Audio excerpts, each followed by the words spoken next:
What seems like a blessing can sometimes become our worst nightmare. In this heartbreaking story of survival, we'll follow young Laura Thompson through a journey that will shake you to your core. This tale of innocence lost and justice delayed will make you question everything you think you know about trust and family. Dear viewers, prepare yourselves for a story that needs to be told, one that could happen to any family, in any neighborhood, at any time. The summer of 2010 in suburban Connecticut started like any other for 12-year-old Laura Thompson. The morning dew still sparkled on her mother's prized roses, and the familiar scent of banana pancakes wafted through their modest two-story home on Maple Street. Laura stood before her father's photograph, carefully adjusting it on her bedside table as she did every morning since his passing 2 years ago. "I miss you, Daddy," she whispered, touching the glass that protected his smiling face. James Thompson had been taken too soon by a sudden heart attack, leaving behind his wife Helena, a dedicated nurse at St. Mary's Hospital, and their only daughter Laura. The sound of her mother humming downstairs caught Laura's attention, something she hadn't heard in months. Curious, she made her way down the creaking wooden stairs, her hand sliding along the banister her father had installed himself. The kitchen was filled with morning light, and for the first time in what felt like forever, her mother was dancing while flipping pancakes. "Mom?" Laura asked, a small smile tugging at her lips. "What's got you so happy?" Helena Thompson turned, her face glowing with an excitement Laura hadn't seen since before her father's death. "Oh, sweetheart. Come sit down. I have something wonderful to tell you." Laura slid into her usual seat at the kitchen table, the one with the slight wobble that her father had always meant to fix. Her mother placed a stack of perfectly golden pancakes in front of her, decorated with fresh strawberries, just like Dad used to make. "Laura, honey," Helena began, sitting down and reaching for her daughter's hand. "You know how hard things have been since we lost your father. But yesterday, something amazing happened." She paused, her eyes shining. "I met someone. Someone special." Laura's fork paused halfway to her mouth. "At the hospital?" "Yes. His name is Dr. Robert Mitchell. He's the new head of pediatric surgery, and he's wonderful, sweetheart. He asked me to dinner tonight, and I said yes." Helena squeezed her daughter's hand. "But only if you're okay with it." The weight of her mother's words hung in the air. Laura stared at her pancakes, watching as the butter melted into golden pools. She thought about her father's photograph upstairs, about how lonely her mother had been, about the sound of crying she sometimes heard late at night through the thin walls. "What's he like?" Laura asked carefully, trying to sound grown-up. Helena's face lit up even more. "He's kind, intelligent, and he has the most wonderful way with children at the hospital. He's been running a charity program for underprivileged kids who need surgery. Everyone respects him so much." Laura forced a smile, ignoring the strange knot forming in her stomach. "Then I think you should go, Mom. Dad would want you to be happy." Helena rushed around the table to hug her daughter. "Oh, sweetie, thank you. And don't worry, I've arranged for Mrs. Parker next door to check in on you tonight." The rest of the day passed in a blur of activity. Laura helped her mother pick out a dress, the blue one that Dad always said brought out her eyes. She watched as her mother applied makeup for the first time in years, her hands shaking slightly with nervousness. As evening approached, the doorbell rang. Laura's heart pounded as she followed her mother to the door.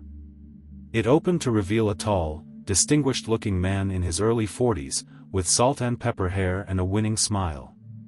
He held a bouquet of roses and a small wrapped package.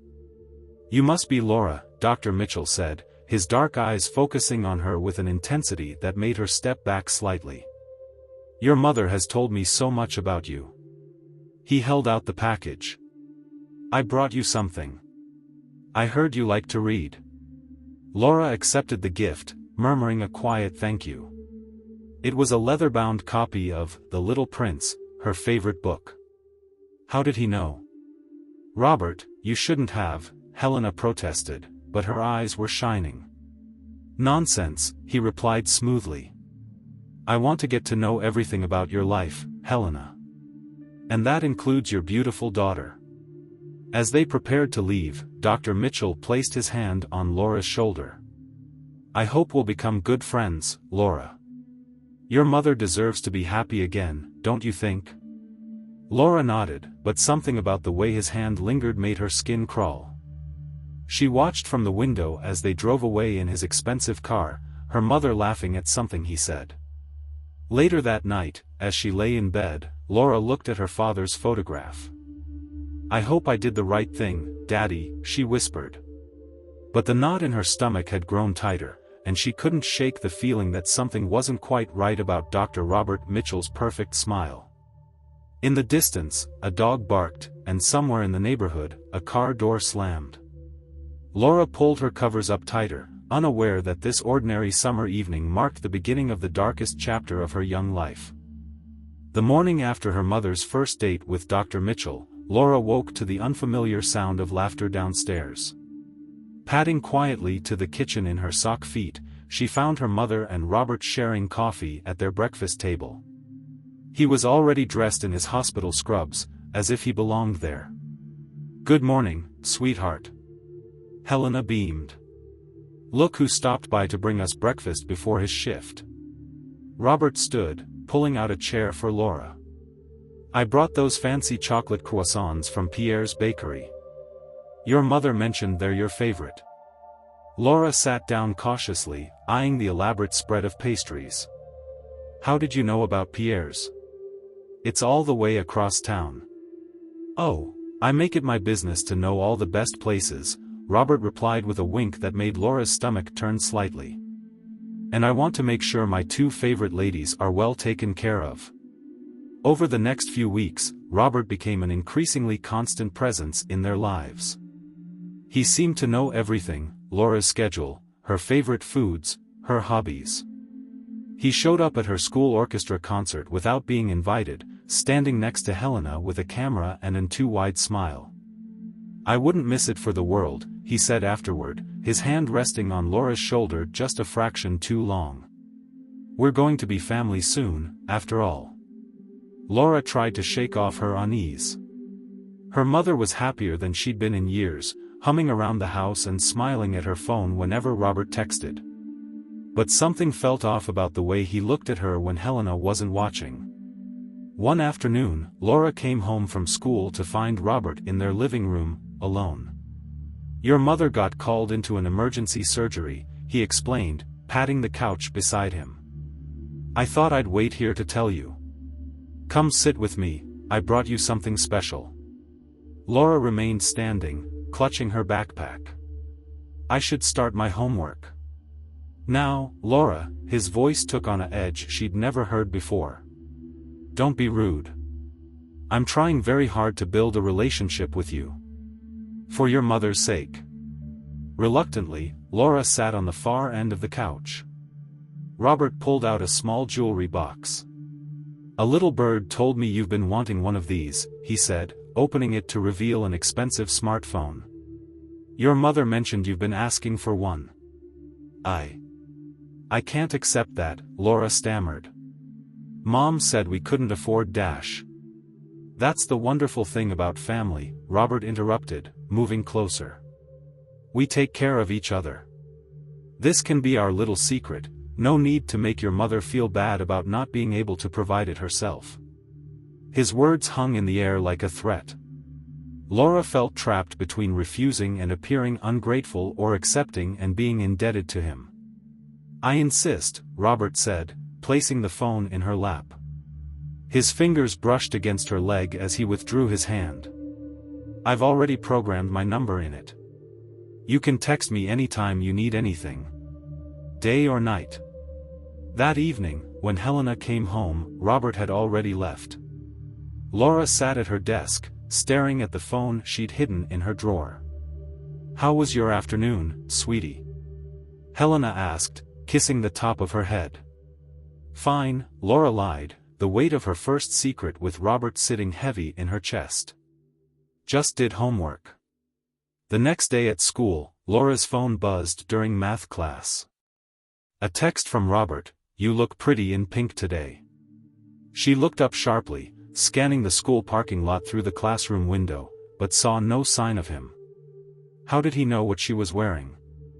The texts continued throughout the week. Random observations about her daily life that he shouldn't have known. Comments about how grown-up she was becoming. Questions about whether she'd told her mother about the phone. One night, Laura woke to the sound of voices downstairs. Creeping to the top of the stairs, she heard Robert and her mother talking. "I'm just worried about her," Robert was saying. "She seems so withdrawn lately. Maybe she's having trouble accepting our relationship. She's still grieving her father," Helena sighed. "Give her time." Of course, of course. I just hope she knows she can trust me. I want to be a father figure to her." Laura backed away from the stairs, her heart pounding. The way he said, "father figure," made her skin crawl. The next morning, another text, "Sweet dreams last night? You look tired at breakfast. Maybe we should tell your mother you're not sleeping well."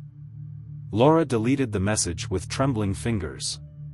How long had he been watching her sleep? At school, her best friend Sarah noticed her distraction. "Are you okay? You've been acting weird lately." Laura opened her mouth to confide in her friend, but Robert's words echoed in her head, "Our little secret." What would happen if she told? That afternoon, Robert was waiting in his car outside school. "Your mother asked me to pick you up," he said smoothly when she hesitated by the car door. "Hop in." Laura knew her mother was scheduled for surgery all afternoon. She'd seen the schedule on the fridge that morning. But what choice did she have? As she slid into the passenger seat, Robert's hand found her knee. "We need to talk about those grades of yours, Laura. I saw your last math test. Your mother would be so disappointed." Laura stared out the window as they drove, watching her familiar neighborhood transform into something sinister and strange. The weight of Robert's hand on her knee felt like a shackle, and the phone in her backpack like a ticking bomb. And somewhere deep inside, a voice was screaming that this was just the beginning. Summer faded into autumn, and with the changing leaves came changes in Laura's once peaceful home. Robert had moved in temporarily while his condo was being renovated, a renovation that seemed to have no end in sight.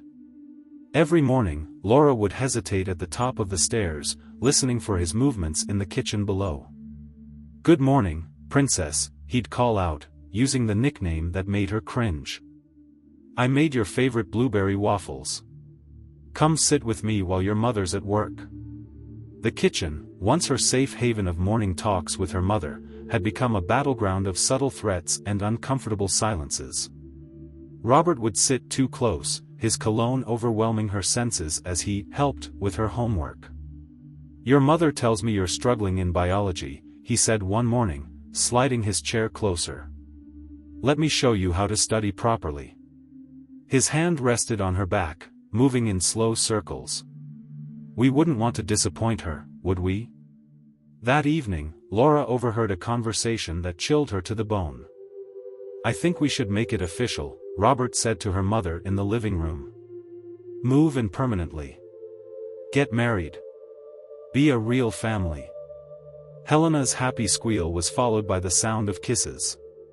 "Oh, Robert." "Yes, yes, of course." Later that night, Laura's phone buzzed with a text, "Congratulations on your new daddy. Come give me a hug before bed." Laura lay in bed, fully clothed, her heart pounding as footsteps approached her door. The knob turned slowly. "Laura? Are you awake, Princess?" Robert's whisper carried across the dark room. "Don't you want to celebrate our good news?" She kept her eyes shut tight, pretending to be asleep. After what felt like hours, she heard him leave, but not before he stood watching her for long minutes in the darkness.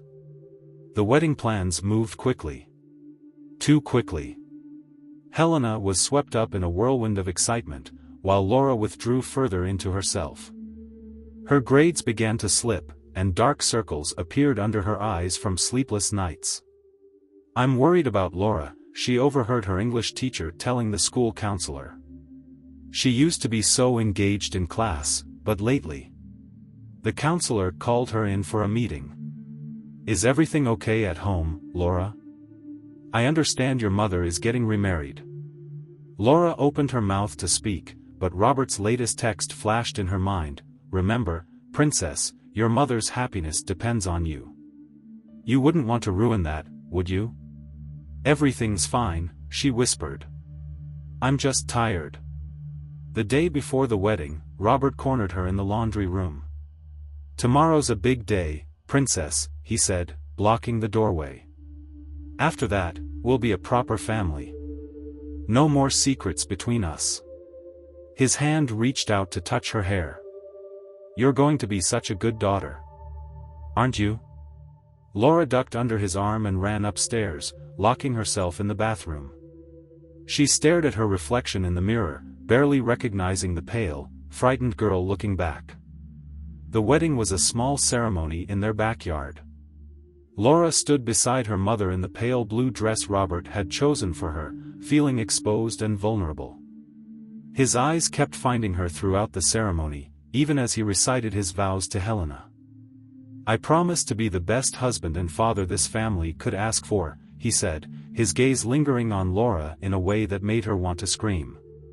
That night, after the guests had left and Helena had gone to bed, Robert found Laura in the kitchen. "Now we're officially family," he whispered, cornering her against the counter. "And family takes care of each other, don't they?" The next morning, Laura woke to find a small box on her nightstand. Inside was a delicate gold necklace with a heart pendant. "A special gift for my special girl," the note read. "Our secret." Laura dropped the necklace in the trash, but later found it back on her nightstand. A text followed, "Don't be ungrateful, Princess. Family accepts gifts from each other." The walls seemed to close in around her as Robert's presence invaded every aspect of her life. He began picking her up from school regularly, insisting it wasn't safe for her to walk home alone. He'd take scenic routes, his hand always finding its way to her knee.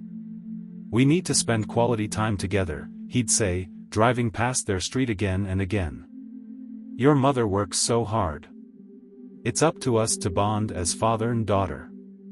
At night, Laura would push her desk chair against her bedroom door, but she could still hear him in the hallway, lingering, watching, waiting. The final bell at school, once a sound of freedom, became a dreaded reminder that another afternoon with Robert awaited. Her phone buzzed constantly with his messages, each one a new link in the chain of silence that bound her. And in the darkness of her room, Laura would hold her father's photograph close, wondering how everything had gone so wrong, and if anyone would ever see through Robert's perfect facade to the monster lurking beneath. Winter arrived in Connecticut with an unusual ferocity. The snow that blanketed their suburban neighborhood felt like a suffocating blanket to Laura, trapping her further in the nightmare her life had become. Helena's night shifts at the hospital had increased, leaving Laura alone with Robert more frequently. One particularly cold evening, Laura sat at the dining room table struggling with her homework, hyper-aware of Robert watching her from the kitchen doorway. "You seem tense, Princess," he said, moving behind her chair. His hands landed on her shoulders, beginning an unwanted massage. "Let Daddy help you relax." Laura's pencil snapped in her grip. "I need to use the bathroom," she mumbled, trying to escape. "Not until you finish your math problems." Robert's grip tightened painfully. "Your mother's very concerned about your dropping grades. We wouldn't want to give her more reasons to worry, would we?" The evening stretched endlessly as Robert helped with her homework, his breath hot against her neck as he leaned over her shoulder. When her mother finally came home near midnight, Laura was still shaking in her room. The next morning, Laura discovered a hidden camera in her bathroom, disguised as a towel hook. Her stomach heaved as she realized how long it might have been there. When she tried to remove it, a text appeared on her phone, "Careful, Princess.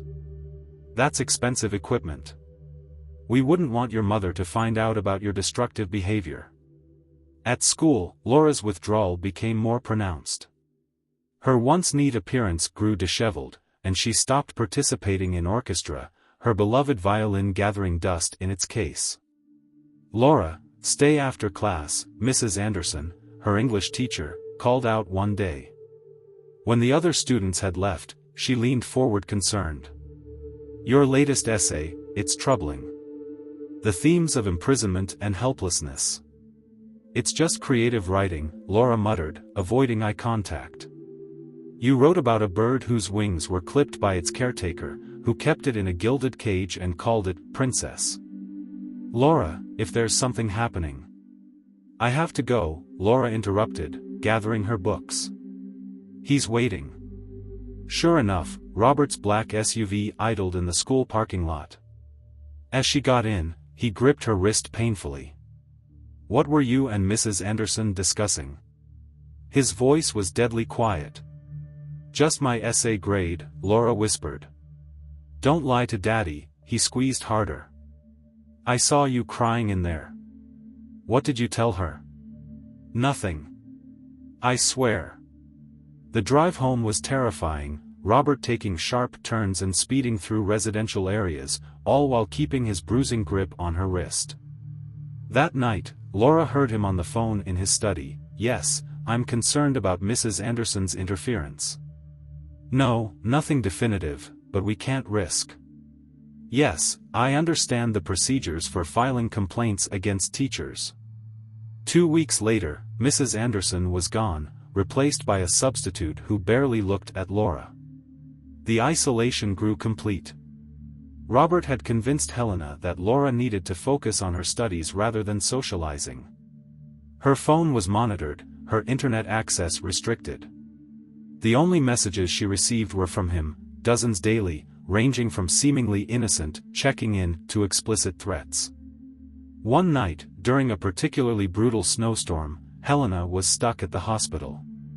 Robert had been drinking, his usual careful facade cracking. Such a pretty princess, he slurred, cornering Laura in the kitchen. Just like your mother at that age. I have the pictures to prove it. Laura's blood ran cold. What pictures? Robert's laugh was chilling. Oh, princess. You're not my first family. But you're definitely my favorite. He pulled out his phone, showing her photos that made her stomach lurch, other girls, other families, stretching back years. All with the same terrified look in their eyes that Laura saw in her mirror every morning. Where are they now? She managed to ask. Gone. All gone. But you're special, princess. You and your mother, we're going to be together forever. That night, as the storm raged outside, Laura made her first attempt at documentation. In a notebook hidden inside her old stuffed bear, she began recording dates, times, conversations. If she ever found the courage to speak, she would need proof. But Robert was always watching. The next day, she found her bear torn apart, the notebook missing. A text followed, naughty princesses get punished. Would be a shame if your mother had an accident at work. The threat was clear. Laura's world had shrunk to a series of careful movements, measured words, and constant fear. Each morning brought new horrors, each night new terrors. And through it all, Robert's perfect mask never slipped in public, his reputation as a caring stepfather and brilliant surgeon growing stronger. In her darkest moments, Laura would imagine different ways to end her nightmare, but Robert seemed to sense even these thoughts. Remember, princess, he'd whisper, if anything happens to me, I have friends who will make sure those videos of you find their way to everyone you know. Your mother would be so ashamed. And so Laura endured, her once bright spirit dimming day by day, trapped in a nightmare that seemed to have no end. January in Connecticut brought record-breaking cold temperatures, but inside the Thompson house, the atmosphere was suffocating. Laura's 15th birthday approached, and Robert had been making elaborate plans, much to Helena's delight. A sweet 15 party. Helena exclaimed over breakfast. Just like the quinceañeras Robert saw while working in Texas. Isn't he thoughtful, Laura? Laura stared at her untouched oatmeal, feeling Robert's eyes on her. I'd rather not have a party, she mumbled. Nonsense, princess, Robert interjected, his hand squeezing her shoulder. I've already invited my colleagues from the hospital. We'll make it a night to remember. The preparations became another form of torture. Robert insisted on taking Laura shopping for a dress, spending hours in changing rooms while she tried on increasingly inappropriate outfits he selected. Such a beautiful young woman, he'd whisper through the changing room door. Your mother was busy, but Daddy's here to help. The day before the party, Laura discovered a new camera hidden in her bedroom closet. Her hands trembled as she reached for it, but before she could touch it, her phone buzzed. Leave it, princess. Consider it Daddy's birthday gift to himself. That night, Laura overheard Robert on the phone in his study, everything set for tomorrow night. Yes, the mother will be called into an emergency surgery. The guests will leave early, I've arranged it. No, the sedative is untraceable. Laura's blood turned to ice. She rushed to her mother's room, desperate to warn her, but Helena was already asleep after a double shift.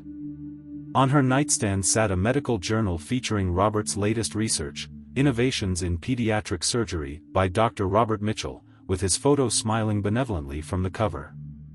The morning of her birthday, Laura woke to find Robert sitting on the edge of her bed. Happy birthday, princess, he whispered, holding out a small box. Inside was a delicate gold bracelet with a single charm, a birdcage. To match your necklace. Let me put it on you. His cold fingers lingered on her wrist as he fastened the clasp. Tonight's going to be special. I have so many surprises planned. Throughout the day, guests arrived at their perfectly decorated house. Robert played the devoted stepfather perfectly, telling charming stories about their special bond. Each time he touched Laura's shoulder or hugged her, the guests smiled approvingly. Around 8 p.m., Helena's phone rang, an emergency at the hospital requiring the head nurse's presence. I'm so sorry, sweetheart, she said, hugging Laura. But Robert will make sure you have a wonderful party. As her mother left, Laura noticed Robert slipping something into the punch bowl. Panic seized her as she watched her few remaining school friends drinking it. By 9 p.m., the adult guests were leaving, commenting on how tired the teenagers looked. Robert efficiently herded the drowsy teens to their parents' cars, his mask of concern perfectly in place. Soon, only Laura remained, her untouched punch sitting accusingly on the table. Clever princess, Robert said, locking the front door. But it doesn't matter. Tonight's still going to be special. In that moment, something in Laura snapped. Years of fear crystallized into rage. As Robert approached, she grabbed the heavy crystal punch bowl and swung it with all her might. Glass shattered. Red punch sprayed across the walls like blood. Robert staggered, touching his bleeding head in disbelief. Laura ran for the stairs, but he caught her ankle. They struggled, crashing into the display of family photos. As frames shattered around them, Laura saw something that made her blood run cold. Behind their family photos were others, showing different families, different girls, all looking eerily similar to her. You're not the first, Robert growled, pinning her down. But you've been my favorite. Such spirit. Suddenly, the front door burst open. Helena stood there, medical bag in hand, eyes wide with horror. I forgot my... Her voice trailed off as she took in the scene, her daughter pinned beneath her husband, the walls splattered red, the hidden photos scattered across the floor. What happened next seemed to unfold in slow motion. Helena's medical bag dropped, spilling its contents. Robert released Laura, his mask slipping back into place. It's not what it looks like, he started, but Helena was already moving. She had grabbed something from her spilled bag, a syringe. Get away from my daughter, she said, her nurse's hand steady as she held the needle. "Laura, call 911. Think carefully, Helena." Robert's voice turned silky. "Who will they believe? The respected surgeon or the unstable nurse who's never gotten over her husband's death?" Laura saw her mother's hand waver, saw Robert's triumphant smile beginning to form. Then she saw the fallen photos, the evidence of his past victims scattered around them like fallen leaves. In that moment, she found her voice. "They'll believe all of us," she said, pulling out her phone. "Every girl, every family. I found them, Mom.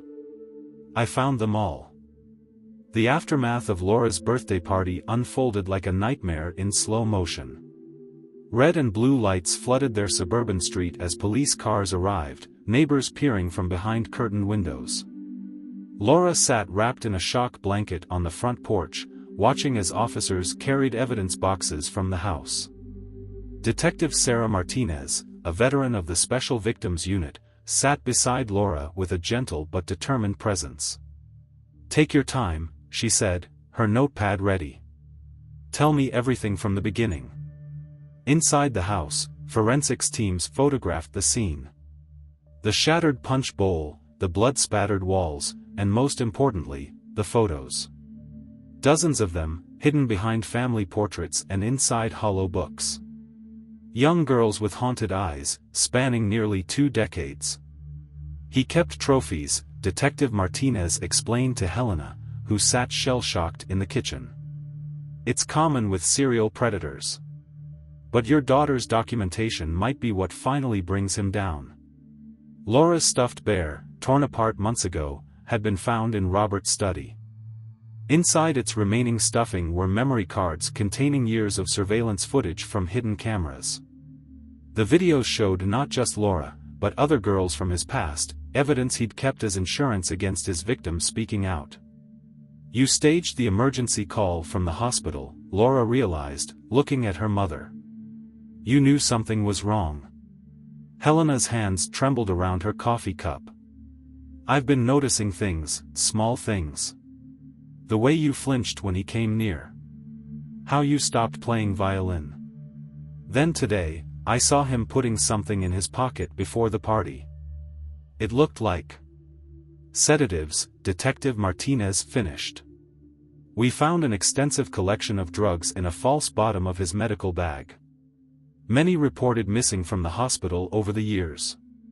As the night wore on, more devastating evidence emerged. Robert's study contained meticulously kept records of his previous victims, detailed notes about their routines, their vulnerabilities, their family's weaknesses. He had targeted single mothers specifically, using his position as a pediatric surgeon to identify potential victims. There are at least 7 other families," Detective Martinez said, spreading photos across the kitchen table. "All following the same pattern. He married the mothers, abused the daughters, then orchestrated accidents when the girls got too old or threatened to talk." Laura recognized some of the faces from the photos Robert had shown her. What happened to them? 3 suspicious car accidents. 2 apparent suicides. 1 drug overdose. 1 missing, presumed.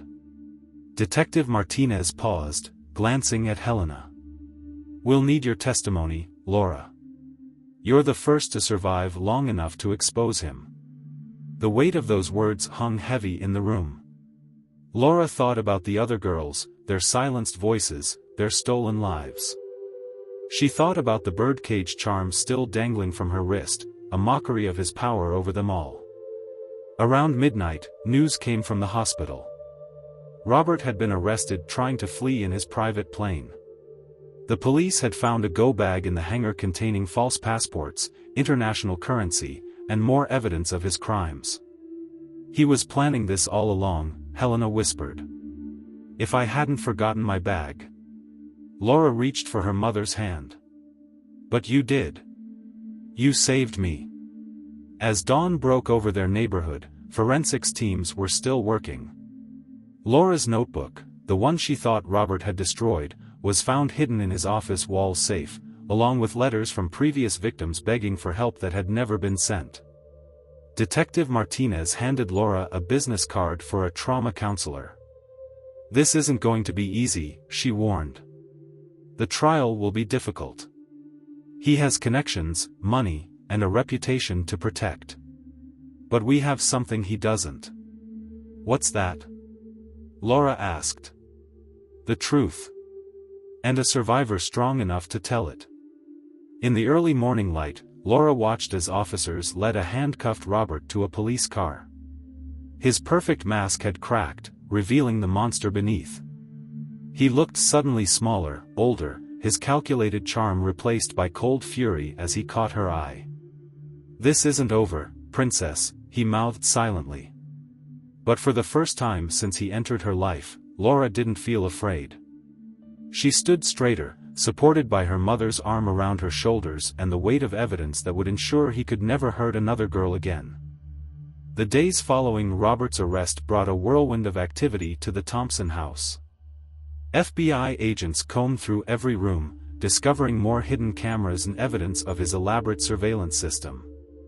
The media descended like vultures, camping outside their home, hungry for details about the respected pediatric surgeon's dark double life. "Dr. Mitchell operated on my daughter," one mother sobbed on national television. "He saved her life. How could he be this monster?" Laura watched these reports from the safety of her grandmother's house in Vermont, where she and Helena had temporarily relocated to escape the media frenzy. The sprawling farmhouse was worlds away from their Connecticut suburb, but even here, Robert's shadow seemed to follow. "You have several missed calls," Helena said one morning, holding Laura's phone. "The prosecution team needs to prepare you for your testimony." District Attorney James Russell sat with them in Grandma Rose's sun-drenched kitchen, his briefcase bulging with files. "I won't sugarcoat this," he said, spreading crime scene photos across the wooden table. "Mitchell's legal team is aggressive. They're already building a defense claiming you're emotionally unstable, traumatized by your father's death and jealous of your mother's new relationship." Laura's hands clenched around her mug of hot chocolate. "They're going to twist everything around, aren't they?" "That's their job," Russell nodded grimly. "But we have something they can't explain away, the other victims." Throughout January, more families came forward. The evidence found in Robert's study had led investigators to cold cases across 3 states. Some dated back to his residency years, establishing a pattern that spanned his entire medical career. One morning, Laura received a letter from Patricia Weber, mother of Jenny, one of the girls who had died in a car accident 5 years ago. "I always knew something was wrong," Patricia wrote. "Jenny changed so much after Robert came into our lives. The night she died, she left me a voicemail saying she had to tell me something important. But by the time I got the message, the letter was stained with tears." The preparation for trial was grueling. Laura spent hours with prosecutors, recounting every detail of her ordeal. They made her practice answering the cruel questions Robert's lawyers would likely ask. "If you were so afraid, why didn't you tell anyone? Isn't it true that you resented Dr. Mitchell's relationship with your mother? Did you often make up stories for attention after your father's death?" Each session left her emotionally drained, but slowly, Laura began to find her strength. The trauma counselor, Dr. Sarah Chen, helped her understand that her survival wasn't just about her anymore. "You're speaking for all of them now," Dr. Chen said during one session. "Jenny, Rebecca, Maria, and all the others who can't speak for themselves." One night, unable to sleep, Laura found her mother sitting on the farmhouse porch, staring at old family photos. "I should have seen it," Helena whispered, tears falling onto a picture of Laura at her last orchestra concert. "A mother should know." "He fooled everyone, Mom," Laura said, sitting beside her. "That's what predators do. But I brought him into our lives. I gave him access to you." Helena's voice broke. Laura wrapped her arms around her mother, feeling their roles oddly reversed. "You also saved me. You came back that night. You believed me. As February approached, bringing the trial date closer, Laura received an unexpected package. Inside was her old violin, carefully restored, with a note from her orchestra teacher: "Your music is still inside you. When you're ready, it will help you heal." That evening, for the first time in over a year, Laura took out the violin. The first notes were shaky, uncertain, but as she played her father's favorite song, "Amazing Grace," something inside her began to mend. From the kitchen, she heard her mother start to hum along, their voices and the violin's melody weaving together in the gathering dusk. It wasn't perfect, but it was a start. Later that night, Laura added a new entry to her journal, not evidence this time, but hope. "Today, I played again. The monsters don't get to take everything. Some things we take back, one note at a time." In her dreams that night, she saw the other girls, Jenny, Rebecca, Maria, standing beside her, their voices joining hers in a chorus of truth that could no longer be silenced. The historic courthouse in downtown Hartford loomed before Laura like a mountain she had to climb. February brought bitter winds that whipped around the stone columns as she and Helena made their way through a gauntlet of reporters, their shouts echoing across the frozen grounds. "Miss Thompson. How do you respond to claims that you fabricated these allegations? Mrs. Thompson. Did you know about your husband's past?" Inside, the mahogany-paneled courtroom felt suffocating. Laura sat with District Attorney Russell, trying not to look at the defense table where Robert sat in an expensive suit, his perfect mask firmly in place. He looked thinner, his hair grayer, but his eyes still held that calculating coldness when they met hers. "All rise." The bailiff's voice boomed as Judge Margaret Blackwood entered, her black robes sweeping behind her. The prosecution's opening statement laid bare the horrifying scope of Robert's crimes. As Assistant DA Sarah Collins spoke, photographs of his previous victims were displayed on a large screen, young girls whose lives had been shattered or ended by the man sitting calmly at the defense table. "Your Honor," Collins began, her voice steady, "the state will prove that Dr. Robert Mitchell systematically targeted vulnerable families, using his position as a respected pediatric surgeon to gain their trust. He married their mothers, isolated their daughters, and when these girls threatened to expose him, they met tragic ends." The defense painted a different picture: Robert as a dedicated physician, a loving husband, a man being persecuted by a troubled teenager's false accusations. His lawyer, Richard Davidson, was known for his aggressive cross-examinations of sexual assault victims. "The truth," Davidson declared, "is that Laura Thompson is a deeply disturbed young woman who couldn't accept her mother's happiness with a new father figure." During a break, Laura found herself in the courthouse bathroom, splashing cold water on her face. In the mirror, she saw a woman approach, middle-aged, with graying hair and haunted eyes. "I'm Rebecca's mother," the woman said softly. "They said it was suicide, but I never believed, she was only 16. Laura turned, recognizing her from the case files.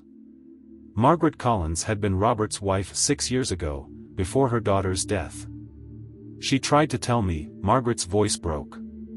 "The night before, she begged me to listen. But he was so convincing, made her seem so unstable." She gripped Laura's hands. "Thank you for being strong enough to stop him." Throughout the day, more families filled the courtroom, mothers of lost daughters, sisters who had survived, grandparents who had raised the orphan children left behind. Their presence formed a silent army of witnesses to Robert's decades of destruction. The hardest moment came when Jenny Weber's autopsy photos were shown. The car accident that killed her showed signs of deliberate tampering with the brake lines. Laura watched Jenny's mother collapse in tears, remembering the voicemail her daughter had left just hours before her death. During cross-examination, Davidson tried to undermine Laura's credibility. "Isn't it true that you were failing several classes before making these allegations? Didn't you have a history of seeking attention after your father's death? How do you explain the lack of physical evidence of abuse?" But Laura remained steady, her voice growing stronger with each answer. I was failing because he drugged me. My father's death has nothing to do with his crimes. The physical evidence is in those autopsy photos, in the surveillance videos, in the testimonies of families he destroyed. At day's end, as Laura left the courthouse, she found a small crowd gathered. They weren't reporters this time, but survivors, women and girls who had escaped similar situations, drawn by news coverage of the trial. They formed a line, applauding as she walked past. That night, in their hotel room, Helena held Laura as she finally broke down. He's never going to stop, Laura sobbed. Even in court, he's still trying to control the narrative, still trying to make us doubt ourselves. But he can't control the truth anymore, Helena whispered, stroking her daughter's hair. Look how many people you've given a voice to. Look how many lives you might save. On the nightstand, Laura's phone lit up with messages of support from across the country. The trial was becoming a watershed moment for victims of predators who hid behind respectability and power. Tomorrow would bring more testimony, more painful revelations. But tonight, Laura allowed herself to feel the strength of all those standing with her, the living and the dead, the silent and the silenced, united in their demand for justice. The trial entered its second week as winter's grip on Hartford tightened. Inside the courthouse, the prosecution began presenting their most damaging evidence, Robert's detailed records of his victims, found hidden in his study's false walls. FBI Special Agent Marcus Rodriguez took the stand, displaying enlarged pages from Robert's journals on the courtroom screen. His clinical tone made the contents even more chilling. The defendant maintained extensive surveillance on potential targets, Rodriguez explained.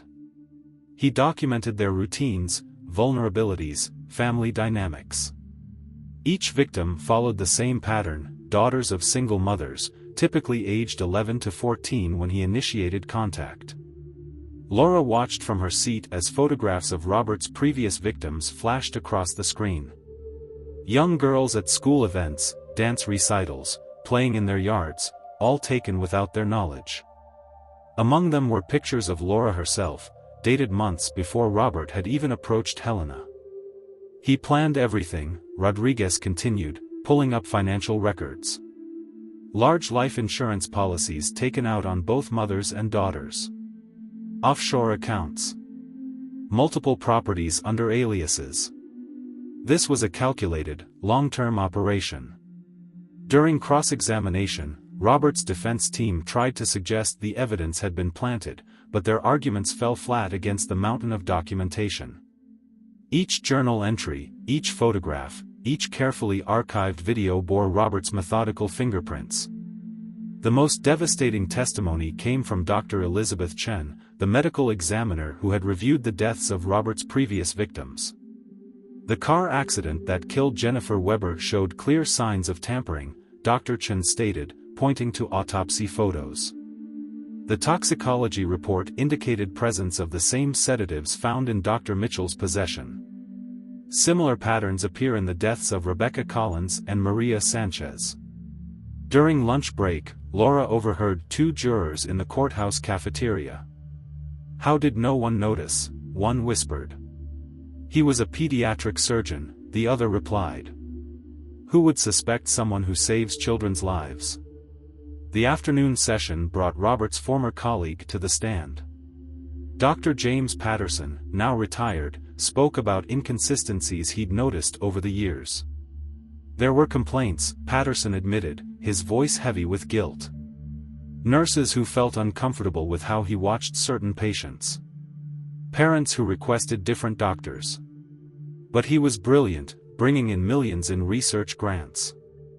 The hospital, we looked the other way. Robert remained impassive throughout the testimony, occasionally writing notes to his lawyers. But when the prosecution played audio from Laura's hidden recordings, his mask slipped momentarily. His face darkened as his own voice filled the courtroom. "Such a pretty princess, just like the others, you'll be my favorite forever." That evening, returning to their hotel, Laura and Helena found Jenny Weber's mother waiting in the lobby. She held a small photo album. "I wanted you to see who Jenny was," Patricia Weber said, her hands trembling as she opened the album. Before him. When she still smiled. The photos showed a vibrant teenager with dancing eyes and wild curly hair. "She played soccer," Patricia continued. "Had a scholarship offer, before he convinced her she was too unstable for college." Laura spent hours with Patricia, learning about Jenny's dreams, her favorite songs, the future that Robert had stolen. It made the weight of testimony feel even heavier. She wasn't just speaking for herself anymore, but for all the silenced voices. Later that night, unable to sleep, Laura wrote in her journal. Jenny loved Van Morrison songs and wanted to be a marine biologist. Rebecca was teaching herself Japanese. Maria wrote poetry. They weren't just victims, they were girls with dreams, hopes, futures. He didn't just take their lives, he took all the possibilities of who they could have become. As she wrote, Laura could almost feel them with her, Jenny, Rebecca, Maria, and all the others. Their presence gave her strength for what she knew would be the hardest part yet, facing Robert's direct testimony. Tomorrow, he would take the stand. The master manipulator would try to spin his web of lies one last time. But this time, Laura wasn't alone. She had an army of truth standing behind her, the living and the dead, all demanding justice. The morning Robert Mitchell took the stand brought the largest crowd yet to the Hartford courthouse. The air was thick with tension as he raised his right hand, swearing to tell the truth while wearing the same benevolent smile that had deceived so many. "Dr. Mitchell," his attorney began, "how would you characterize your relationship with your stepdaughter?" Robert's performance was masterful. His voice caught at just the right moments, his eyes glistened with carefully manufactured tears as he described his deep concern for Laura's mental state after her father's death. "I only wanted to be the father she needed," he said, looking directly at the jury. "But her rejection of my love, her increasing instability, it broke my heart." Laura felt her nails digging into her palms as she listened to him twist every truth into a lie. Helena grabbed her hand, squeezing it tight. During cross-examination, District Attorney Russell approached the witness stand with a stack of evidence folders. "Dr. Mitchell, could you explain these insurance policies?" Russell laid out documents. Multiple policies on both Laura and her mother, taken out months before you even met them. "Standard financial planning," Robert replied smoothly. "Any responsible father would do the same." "And these policies on Jennifer Weber? Rebecca Collins? Maria Sanchez?" For a fraction of a second, Robert's mask slipped. A flash of cold anger crossed his face before the concerned stepfather persona returned. "I don't recall those names." Russell projected a photo onto the courtroom screen, Robert's study wall safe, opened by FBI agents. Inside, dozens of memory cards, each labeled with a girl's name and date. "Perhaps these will refresh your memory?" The prosecution played selected videos, careful clips showing Robert's threatening behavior, his surveillance, his psychological manipulation of multiple victims over years. "That's been doctored," Robert declared, but sweat had begun to bead on his forehead. "Like Jenny Weber's break lines were doctored?" Russell countered. "Like Rebecca Collins's suicide note was doctored?" Hour after hour, Russell methodically dismantled Robert's carefully constructed facade. With each piece of evidence, each contradiction highlighted, the mask cracked further. The breaking point came when Russell played Laura's recording from her birthday night. Robert's voice, thick with alcohol, bragging about his previous victims. "Such a pretty princess, not my first family, but definitely my favorite." Robert's composure finally shattered. His face contorted with rage as he pointed at Laura. "You ungrateful little bitch," he snarled. "I gave you everything. You were supposed to be perfect. Just like the others, but you ruined everything." The courtroom erupted. Judge Blackwood called for order as Robert continued his tirade, his true nature finally exposed for all to see. "Order!" Order in the court. The judge's gavel cracked like gunshots. Robert's lawyers tried desperately to control him, but the damage was done. His mask had fallen completely, revealing the monster beneath. During the recess that followed, Laura found herself in the courthouse bathroom, violently sick. The emotional toll of watching his performance, then his explosion, had overwhelmed her. "You did it," Helena whispered, holding back her daughter's hair. "You made him show his true face." In the courthouse corridor, Laura overheard Robert's lawyers arguing with him. "We had a strategy. You've just demolished your own defense. The jury saw exactly who you are." That evening, news channels played clips of Robert's meltdown. Legal experts debated its impact, but Laura barely heard them. She was looking at an old photo of Jenny Weber playing soccer, imagining the life she should have had. "We got him, Jenny," she whispered to the smiling girl in the photograph. "He can't hurt anyone else now." The weight of truth had finally broken the monster's mask, but Laura knew the battle wasn't over. Tomorrow would bring closing arguments, and then the wait for the verdict would begin. The closing arguments began on a bitter February morning, with icicles hanging like prison bars across the courthouse windows. The gallery was packed with survivors, families of victims, and media representatives all waiting to see the final act of this tragic drama unfold. District Attorney Russell approached the jury with quiet confidence, his voice filled with controlled anger as he summarized the mountain of evidence against Robert Mitchell. "Ladies and gentlemen," he began, "what you've witnessed over these past weeks isn't just the trial of a man, it's the unmasking of a predator who spent decades hiding behind respectability and privilege. Dr. Robert Mitchell didn't just destroy lives, he collected them like trophies."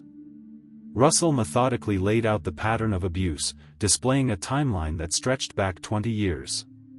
Photos of young girls flashed across the screen, bright, hopeful faces that had been systematically destroyed by Robert's calculated manipulation. Jennifer Weber, Rebecca Collins, Maria Sanchez, Laura Thompson. Each of these girls had dreams. Each had a future. And each encountered Robert Mitchell at their most vulnerable moment, when their families were broken, when they needed protection the most. In her seat, Laura felt the weight of their lost futures pressing down on her. She watched the jurors' faces as Russell played one final clip, Robert's courtroom meltdown, his mask of civility shattered to reveal the rage beneath. "That, ladies and gentlemen," Russell pointed to the frozen image of Robert's contorted face, "is the real Dr. Robert Mitchell. Not the respected surgeon, not the charitable donor, not the caring stepfather, but a calculating predator who used his position to access, abuse, and destroy young lives." Robert's defense team mounted their final stand, trying to salvage something from the wreckage of their case. Richard Davidson spun elaborate theories about Laura's unstable mental state and attention-seeking behavior, but his words rang hollow against the evidence. "My client made mistakes," Davidson admitted, "but mistakes are not crimes. The prosecution asks you to believe in conspiracy theories and manipulated evidence rather than accept the simpler truth, that a troubled teenager invented accusations against a man who only tried to help her." The words made Laura's stomach turn, but she sat straight in her seat, meeting the eyes of any juror who looked her way. She wouldn't hide anymore. As the jury filed out to begin deliberations, an unexpected visitor approached Laura, Claire Mitchell, Robert's first wife from 25 years ago. "There was a girl before all of them," Claire whispered, her hands shaking. "My daughter, Sophie. She was 13 when. She couldn't finish the sentence. The police ruled it an accidental drowning. I've lived with that lie for 25 years. The weight of this new revelation hit Laura like a physical blow. How many others were there? How many lives had Robert destroyed before anyone stopped him? The deliberations stretched into days.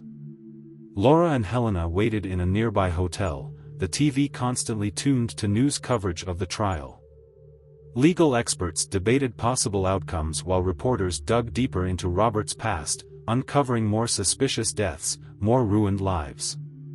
On the third day of deliberations, Laura received an unexpected package. Inside was a diary, its pages yellow with age, signed, Sophie Mitchell, 1999. Claire had found it hidden in her attic, untouched for decades. Reading Sophie's words, her fear, her confusion, her desperate attempts to be heard, Laura felt a connection across time to this first victim. Sophie's last entry, dated the day before her death, read, "If anything happens to me, please know it wasn't an accident. Please don't let him hurt anyone else." "We heard you, Sophie," Laura whispered to the diary. "We finally heard you." As the fourth day of deliberations began, tension in the courthouse reached a fever pitch. Every ring of a phone, every opening of a door sent reporters scrambling for possible news. Through it all, Robert sat in his cell, writing lengthy letters to the judge protesting his innocence, each one more desperate than the last. Laura spent these tense days meeting with other survivors who had come forward too late for their stories to be part of the trial. Each one carried a piece of the larger pattern, each one strengthened her resolve to see justice done. After 5 days of deliberation, word finally came: the jury had reached a verdict. The Hartford courthouse hummed with nervous energy as everyone assembled for one last time. Snow fell softly outside, coating the city in a deceptive blanket of peace. Laura sat between her mother and District Attorney Russell, her hands clenched so tight her knuckles had turned white. Behind her, 3 rows of seats were filled with families of Robert's victims, a silent chorus of witnesses to this final moment. "All rise." The bailiff's voice cut through the tension. Robert was led in, still maintaining his dignified facade despite the prison jumpsuit that had replaced his expensive suits. He caught Laura's eye and gave her that same serpentine smile that had haunted her dreams for years. Judge Blackwood addressed the crowded courtroom. "I understand the jury has reached a verdict?" The jury forewoman stood, her voice steady as she read from the paper in her hands.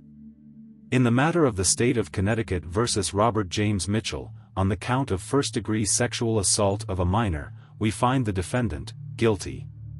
The litany of guilty verdicts continued: multiple counts of child endangerment, surveillance of a minor, attempted murder, and finally, 3 counts of first-degree murder for the deaths of Jennifer Weber, Rebecca Collins, and Maria Sanchez. Laura heard sobbing behind her, Jenny's mother collapsing into her husband's arms. The sound of handcuffs clicking tighter around Robert's wrists. But most clearly, she heard his voice, suddenly dropping its cultivated refinement. "You'll regret this, Princess. Nobody crosses me and gets away with it. Nobody." His outburst caused another stir in the courtroom. Judge Blackwood called for order before proceeding to immediate sentencing. "Dr. Robert Mitchell," she began, her voice thick with disgust, "you have used your position of trust and authority to commit some of the most heinous crimes this court has ever seen. You targeted vulnerable families, manipulated mothers, and systematically destroyed young lives for your own perverse gratification." The judge paused, looking directly at Robert. "In my 30 years on the bench, I have never encountered evil as calculated and remorseless as yours. The court sentences you to life imprisonment without the possibility of parole, to be served consecutively for each count." As Robert was led away, still shouting threats, Laura felt something shift inside her, like a heavy door finally closing on a dark room. But her relief was short-lived. In the courthouse corridor, FBI agent Rodriguez approached with new information. "We found more cold cases matching his pattern in Texas, Florida, and California. Going back 30 years. We're going to need your help identifying." Laura's knees buckled. Helena caught her daughter as the weight of it all came crashing down. How many lives had Robert destroyed? How many families were still out there, believing their daughters' deaths were accidents? That evening, alone in their hotel room, Laura received a call from Claire Mitchell. Sophie's mother was sobbing. They're reopening Sophie's case.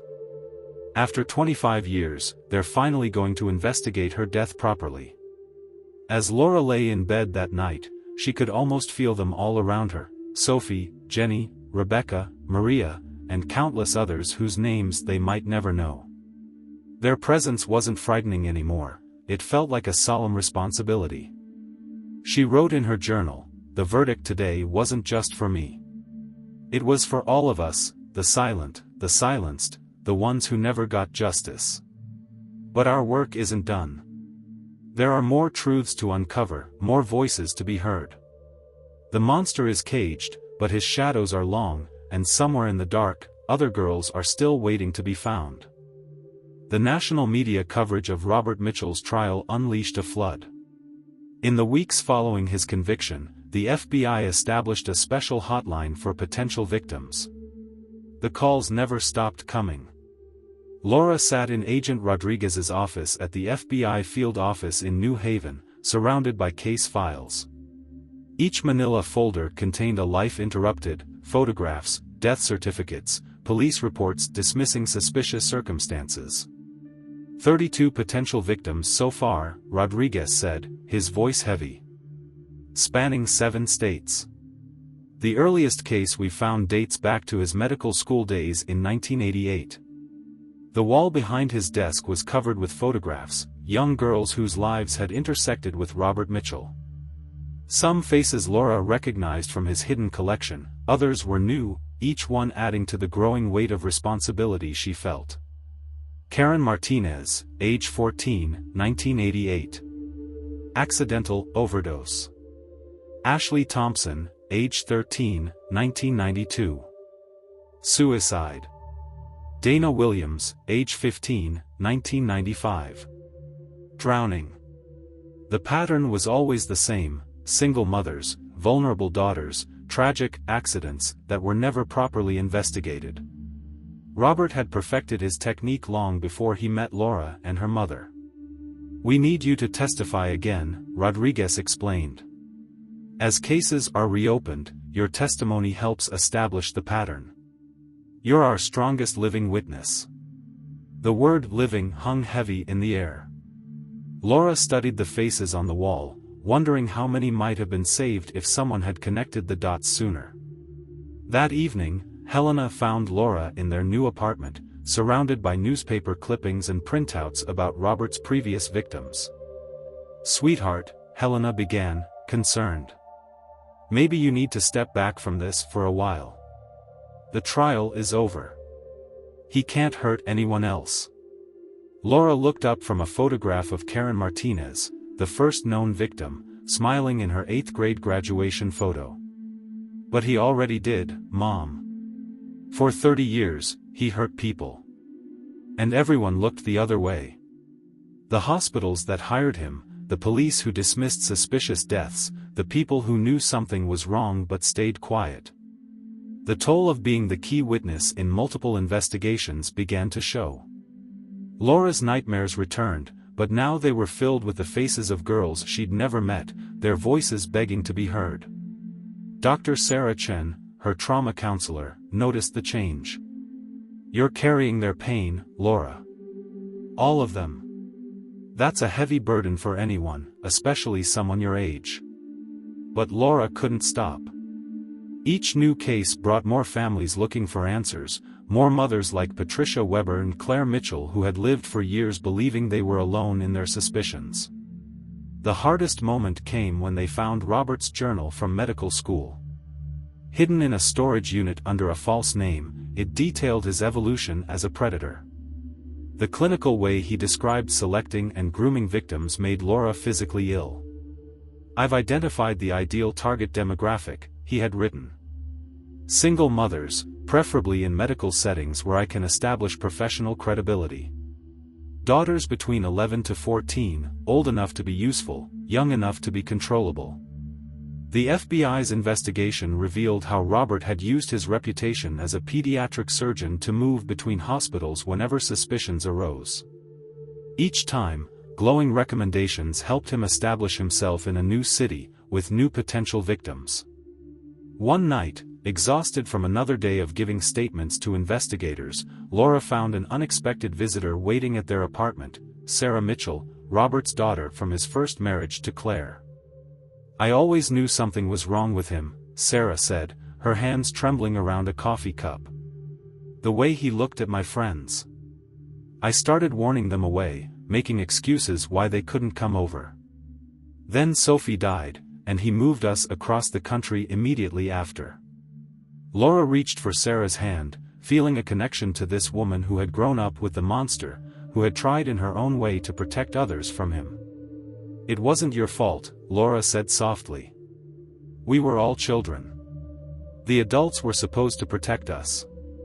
As winter melted into spring, Laura continued working with the FBI task force, helping to piece together 3 decades of carefully hidden crimes.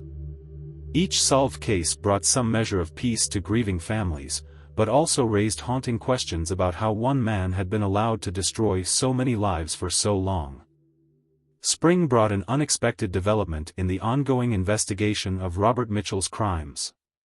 A former nurse from St. Mary's Hospital, Margaret Dawson, now in her 70s, came forward with a box of documents she'd kept hidden for 20 years. "I couldn't live with the silence anymore," Margaret told Laura and Agent Rodriguez, her aged hands trembling as she opened the box. "Not after seeing you speak out. These girls, someone should have protected them." Inside were incident reports, patient complaints, and personnel files that Margaret had secretly copied before they disappeared from hospital records. They revealed a pattern of concerns about Robert's behavior stretching back decades, all systematically buried by hospital administrators. The hospital board was more concerned about their reputation in his research grants than investigating complaints, Margaret explained, tears in her rheumy eyes. "When I tried to report my concerns, they threatened my pension, my career. I was a single mother too. I couldn't lose my job." The documents provided crucial evidence for several cold cases. Names, dates, and details matched perfectly with Robert's own records, confirming suspicions about deaths that had been ruled accidents. The revelation sparked a major investigation into medical institutions' handling of abuse allegations. Senator Elizabeth Warner from Connecticut called for congressional hearings on institutional accountability in cases of serial abuse. How many red flags were ignored? Senator Warner demanded during a televised hearing. How many lives could have been saved if someone had just listened? Laura was called to testify before the Senate committee. Standing at the podium in Washington, D.C., she faced the gathered politicians and media with the strength born from months of giving testimony. "The problem isn't just the predators," she stated, her voice steady. "It's the system that protects them. Every person who looked the other way, every administrator who buried a complaint, every colleague who chose silence over action, they're all complicit." Her words resonated across the country. More whistleblowers came forward from other hospitals where Robert had worked. Each new revelation added to the growing picture of institutional failure. Back in Connecticut, Laura met with a group of hospital administrators and medical board members. The same people who had once praised Robert now squirmed under her direct gaze. "Tell me," she asked them, placing Margaret's documents on the table, "how did you sleep at night knowing what he was doing? How many deaths did it take before someone's conscience would break?" The investigation expanded beyond individual hospitals to examine broader systemic issues. How had Robert maintained his medical license despite multiple relocations under suspicious circumstances? Why hadn't background checks revealed the pattern of deaths following him from state to state? One evening, Laura received a call from Dr. Thomas Bennett, a former colleague of Robert's who had recently been diagnosed with terminal cancer. "I need to clear my conscience," he wheezed. In 1996, a nurse brought me evidence about Robert, photographs of him watching young patients. I confronted him. He threatened to expose my own misconduct, falsified research data. I chose my career over those girls' lives.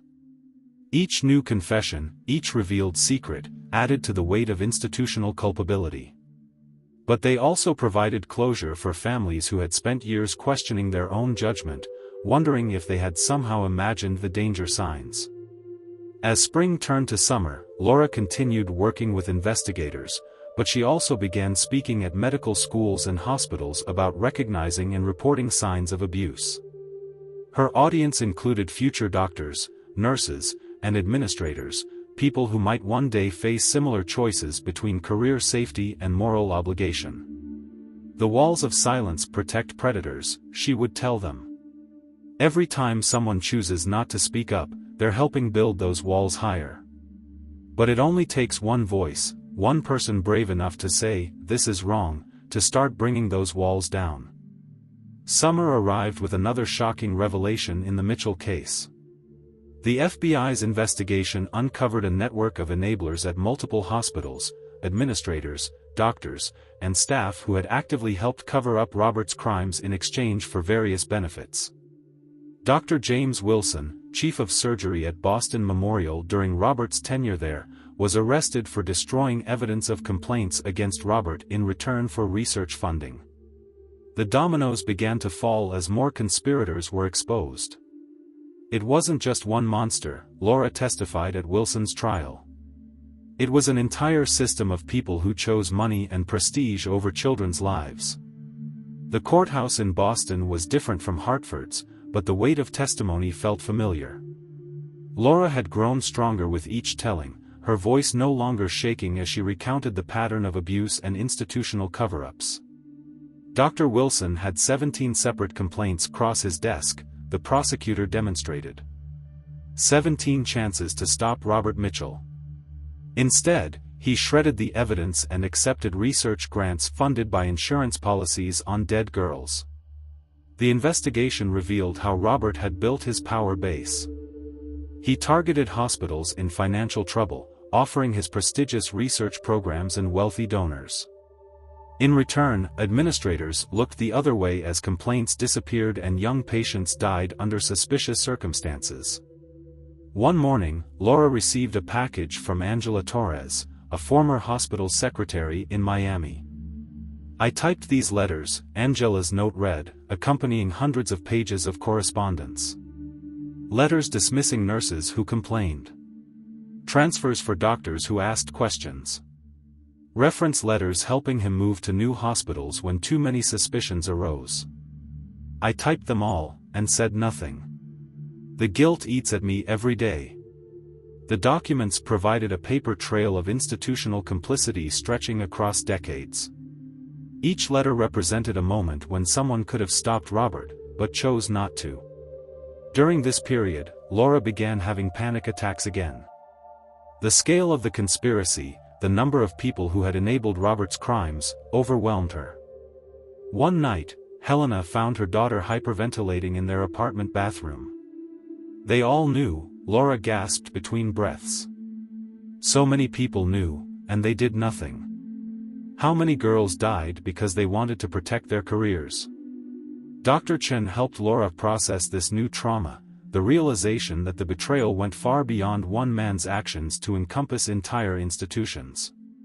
"You're exposing not just individual crimes, but systemic failures," Dr. Chen explained. "That's why the backlash is so strong. You're threatening an entire power structure." The threats began arriving as more prominent figures came under investigation. Anonymous letters, suspicious cars following them, mysterious phone calls. The FBI assigned protection to Laura and Helena as they prepared for more trials. But for every threat, there were dozens of messages of support. Survivors of similar institutional abuse reached out. Medical students wrote about changing their approach to patient complaints.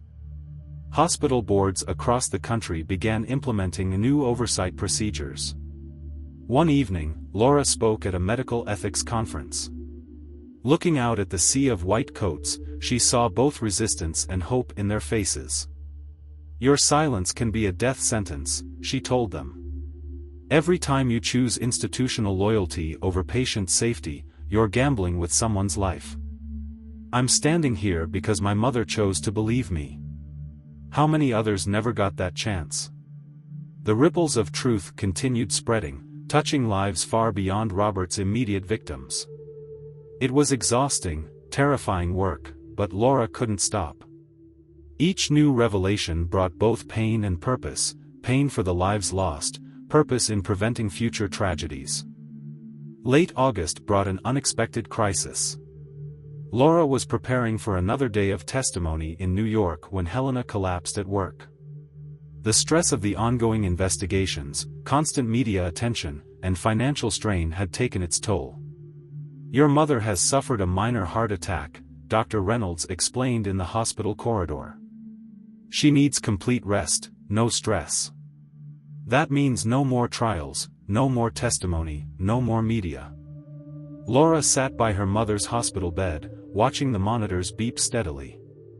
Helena looked small and pale against the white sheets, so different from the strong nurse who had saved her daughter's life that fateful night. "This isn't your fault," Helena whispered, seeing the guilt in Laura's eyes. "I'd do it all again to protect you." But the incident forced Laura to confront the wider impact of their fight for justice. Their lives had been consumed by the investigation.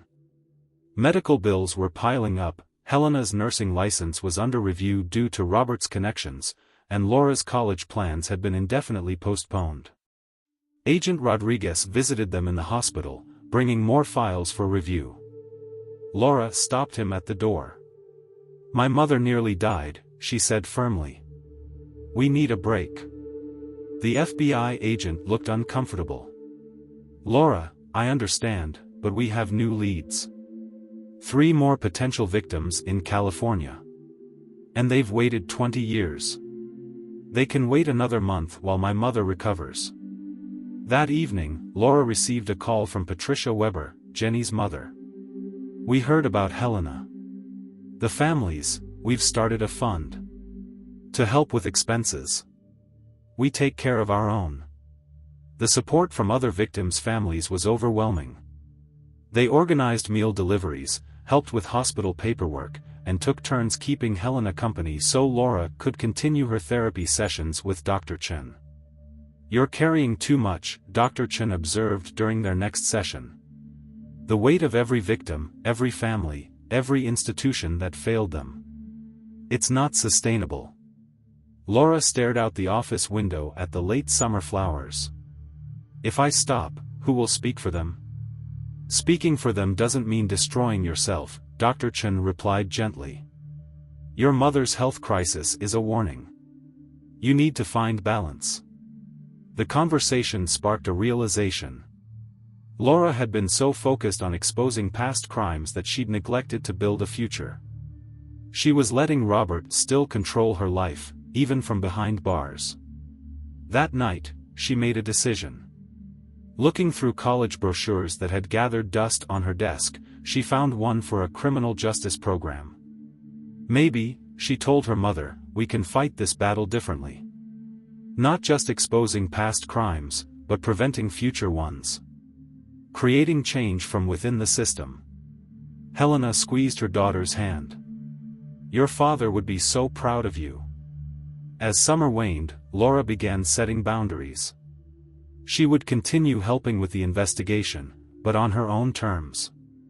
No more dropped everything for every new lead. No more sacrificing their health and well-being.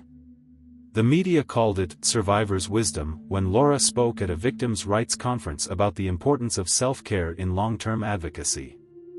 But really, it was about reclaiming their lives from Robert's shadow. September brought crisp autumn air and new beginnings.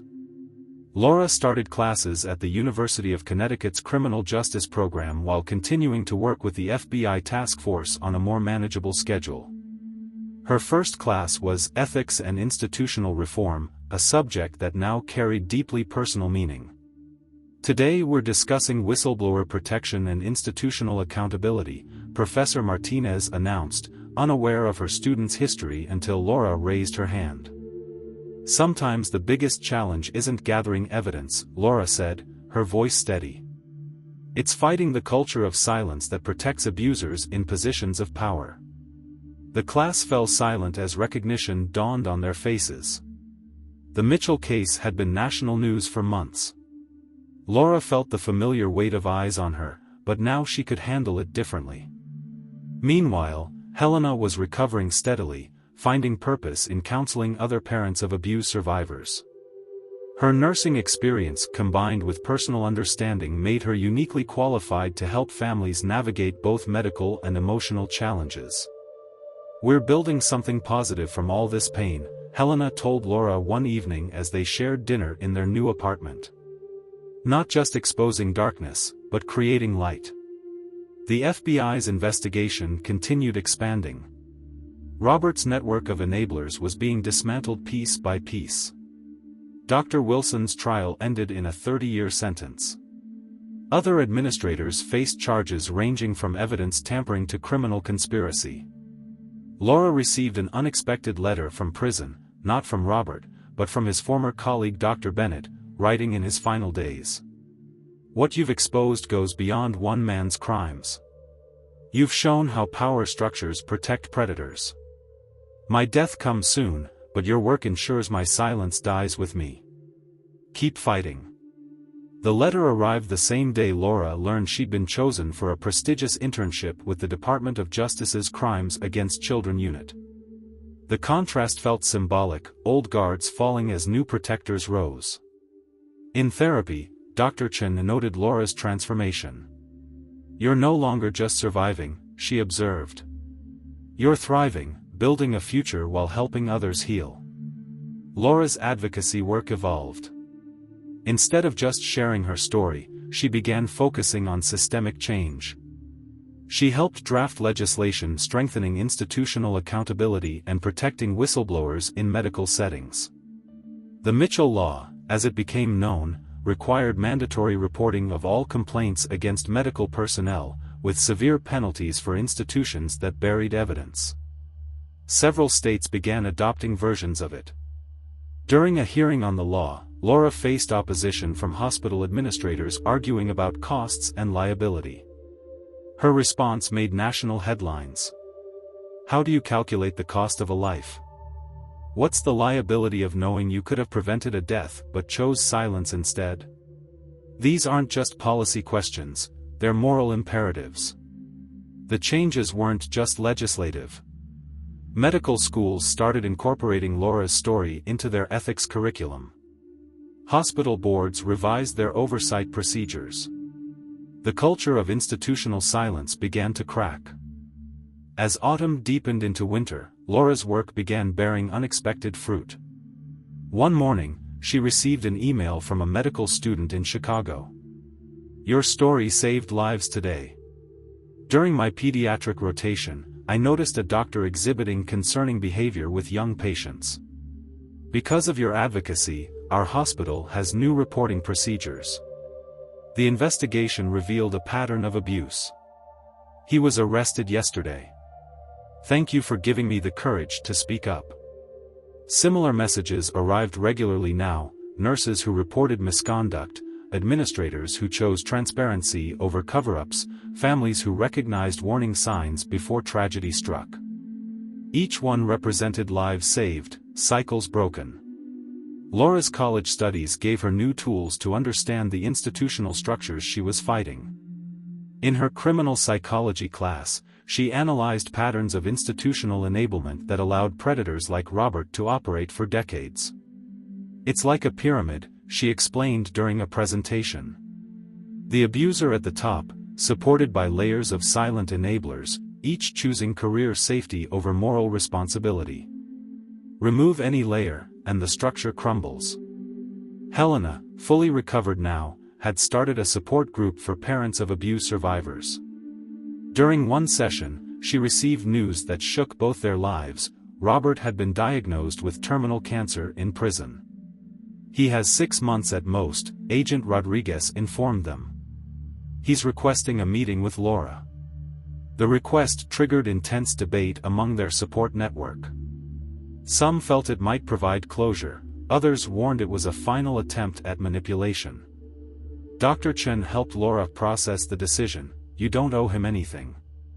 This isn't about his closure, it's about your healing." After deep reflection, Laura wrote a response that was read to Robert in prison. "You want one last chance to manipulate, to exert control. But you no longer have power over me or any of your victims. Our voices are stronger than your silence ever was. We don't need your confession or apology. Your legacy will be the laws and reforms created to prevent others like you from destroying lives. Instead of meeting Robert, Laura focused on expanding the Mitchell Law's impact. She worked with legislators to close loopholes that allowed medical professionals to transfer between states without abuse complaints following them. During a national conference on institutional accountability, Laura shared the podium with Margaret Dawson, the elderly nurse whose documents had helped expose the cover-up. "Change happens one voice at a time," Margaret told the audience. "Laura taught me it's never too late to break silence. Our shame shouldn't be in speaking up, it should be in staying quiet." The conference launched a national database tracking complaints against medical personnel across state lines. Several cold cases were reopened as patterns emerged, bringing closure to more families. One evening, studying in her dorm room, Laura received news that Robert had fallen into a coma. She felt nothing, no satisfaction, no anger, no fear. His power over her was truly gone. "We've built something stronger than his evil," she told her mother that night. "Every life saved, every predator stopped, every institution reformed, that's our real victory." Robert Mitchell died on a cold December morning, alone in the prison infirmary. Laura received the news during her final exam in constitutional law. She finished her test, walked calmly to her car, and finally let herself cry, not for him, but for all the lives he'd destroyed, for the years of fear and pain, for the childhood she'd lost. The media frenzy that followed his death brought renewed attention to the ongoing reforms sparked by his case. Laura, now 20 and carrying herself with quiet confidence, faced the cameras with practiced composure. Today isn't about Robert Mitchell. It's about the system that protected him, the lives he destroyed, and our continued fight to prevent similar tragedies. His death changes nothing, our work continues. National news programs ran retrospectives on the case, highlighting the widespread changes it had inspired. The Mitchell Law had been adopted in 43 states. Medical institutions across the country had overhauled their reporting procedures. A new generation of healthcare professionals was being trained with mandatory ethics courses featuring Laura's story. During Christmas break, Laura visited Jenny Weber's grave with Patricia. They laid flowers in the snow as Patricia shared news about the foundation she'd started in Jenny's name, providing support for young abuse survivors. "She would have been 30 this year," Patricia said softly. "Sometimes I imagine the woman she might have become. A doctor maybe, or a teacher." "She became something else," Laura replied, touching the cold stone. "A catalyst for change. Her story helped save others." Back at school, Laura's professors had noticed her exceptional work in victims' advocacy. They encouraged her to consider law school, seeing how effectively she combined personal experience with academic understanding of institutional systems. Helena had found her own path to healing, becoming a certified counselor specializing in trauma support. Mother and daughter now work together occasionally, speaking at conferences about family recovery after abuse. One significant victory came when the American Medical Association adopted new mandatory reporting guidelines based on the Mitchell case. Laura was invited to address their annual convention. "Change doesn't come from top-down policies alone," she told the assembled doctors. "It comes from each person choosing to act when they see something wrong. One voice becomes many. Many voices become momentum. Momentum becomes transformation." As her sophomore year neared its end, Laura received an unexpected letter from Claire Mitchell, Robert's first wife. Inside was a photo of Sophie, her daughter who'd been his first known victim. "Sophie loved butterflies," Claire wrote. "She believed they represented transformation, something beautiful emerging from darkness. You've created that transformation, Laura. Every life you help save, every system you help reform, honors not just Sophie but all the others who never got justice." The butterfly metaphor stuck with Laura. In her next therapy session with Dr. Chen, she explored how her own transformation had unfolded. "I'm not just a survivor anymore," she realized. "I'm not defined by what he did or who he was. I'm defined by what I've chosen to build from those ashes." Spring bloomed across the Connecticut campus as Laura prepared to give the keynote address at a national conference on institutional reform. 5 years had passed since Robert Mitchell's arrest, and the changes sparked by his case had taken root across the country. The auditorium was filled with medical professionals, law enforcement officers, and advocates, many of whom had been involved in the Mitchell case. In the front row sat Helena, now a respected trauma counselor, beside Patricia Weber and other families who'd become part of their extended support network. Laura approached the podium, no longer the frightened teenager who'd first faced a courtroom. At 21, she carried herself with quiet authority, her experiences shaped into purpose rather than pain. "When I first spoke publicly about Robert Mitchell's crimes, I thought the story was about one monster, one family, one tragedy," she began. "But as we uncovered decades of institutional complicity, we realized it was about something much larger: the systems that protect predators, the silence that enables them, and the courage required to speak truth to power." From her podium, she could see Margaret Dawson, the elderly nurse whose documents had helped expose the cover-up. Next to her sat Dr. Sarah Chen, the trauma counselor who'd helped Laura find her voice. Agent Rodriguez, who'd uncovered so many victims, nodded encouragingly from his seat. "The Mitchell Law has been adopted in 47 states now," Laura continued. "Over 300 cases of medical abuse have been reported through new mandatory reporting systems. 84 institutions have overhauled their oversight procedures. But numbers don't tell the real story." She held up a recent email from a hospital administrator in Seattle. "Yesterday, a young nurse reported suspicious behavior from a senior surgeon. Because of your work, we had clear procedures to follow. Evidence was preserved, authorities were notified, and most importantly, she was protected from retaliation. A potential predator was stopped before any lives were destroyed." The presentation screen behind her filled with photographs, not just victims this time, but survivors, advocates, reformers. Each face represented a link in a chain of change that stretched far beyond one case. "This is what justice looks like," Laura explained. "Not just punishment for past crimes, but prevention of future ones. Not just exposing darkness, but building systems of light. Every voice that speaks up, every person who chooses action over silence, every institution that prioritizes protection over reputation, these are the real victories." After her speech, families approached to share their stories. A young medical student asked about interning with their advocacy network. A hospital board member sought advice on implementing new protection protocols. That evening, Laura visited her father's grave, placing fresh flowers beside his photograph. "We did it, Dad," she whispered. "We turned tragedy into transformation. I think you'd be proud." The sunset painted the cemetery in soft spring colors as Laura walked back to her car. Her phone buzzed with a message from Helena. Another hospital had adopted their reformed reporting procedures. Another seed of change taking root. Laura smiled, feeling the weight of her journey settle into something like peace. The frightened girl who'd once hidden from monsters had grown into a woman who helped others fight them. Her story had become part of a larger narrative of change, hope, and healing. As she drove home through the gathering dusk, Laura thought about all the lives touched by their work, past, present, and future.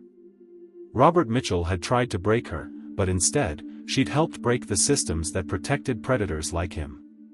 The night was full of stars and possibilities, and somewhere in the distance, a new voice was finding the courage to speak.